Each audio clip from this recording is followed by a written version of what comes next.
I just got back from Japan and went to Tokyo, Kyoto, and Osaka, and it was everything that I imagined it would be and more. I've always been fascinated with Japanese culture. I've always read about their mastery at what they do, their work, attention to detail. There's a toxic work culture associated with that, of course, which leads to many suicides and depression and loneliness.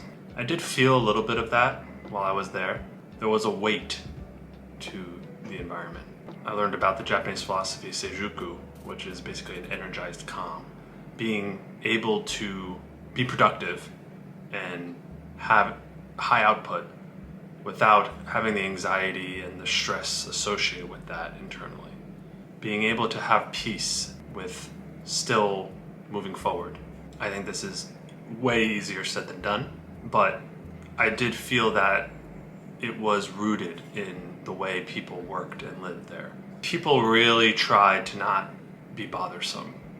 You know, when you're going through the subways and walking around, there's so many people and it's so crowded.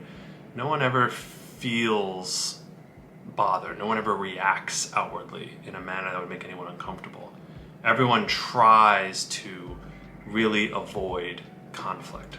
Now, of course, who the hell knows what's going on inside, but everything was orderly, everything was put together wonderfully. I know that, you know, there's an aspect of like, there's social conditioning, everyone's kind of doing the same thing like robots. Sure, I think that's a part of it, but I also felt like I was really comfortable there. Any kind of service I received there, whether it was a haircut or a massage, or just going to a restaurant or eating at a cafe or drinking coffee, first of all, the food and the drinks are exceptional. So clean, so tasty, so much healthier than here in the States, and cheaper. But the service, the politeness, the desire to satisfy the customer service was the best I've ever experienced in my life. They would turn people away just to make sure that the environment stayed intimate and that they could focus on each individual customer with 100% of their energy. It wasn't just about profit. I never felt like I was being scammed while I was there. I felt like every experience I was having, it was like they were there for me.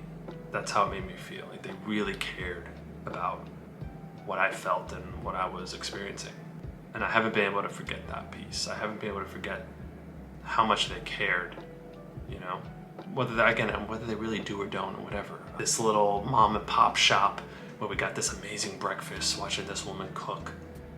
There's just so much pride in their work and the attention to detail again and making every dish amazing no matter what. The food just tasted like it was from someone who really cared, and it made it taste better. It just does. And that patience and calm that I talked about, it was, you know, really displayed throughout the environment that I was in. But I could see that energy really rubbed off on the tourists as well. There was just a nice atmosphere there that here in New York City, I've never experienced before.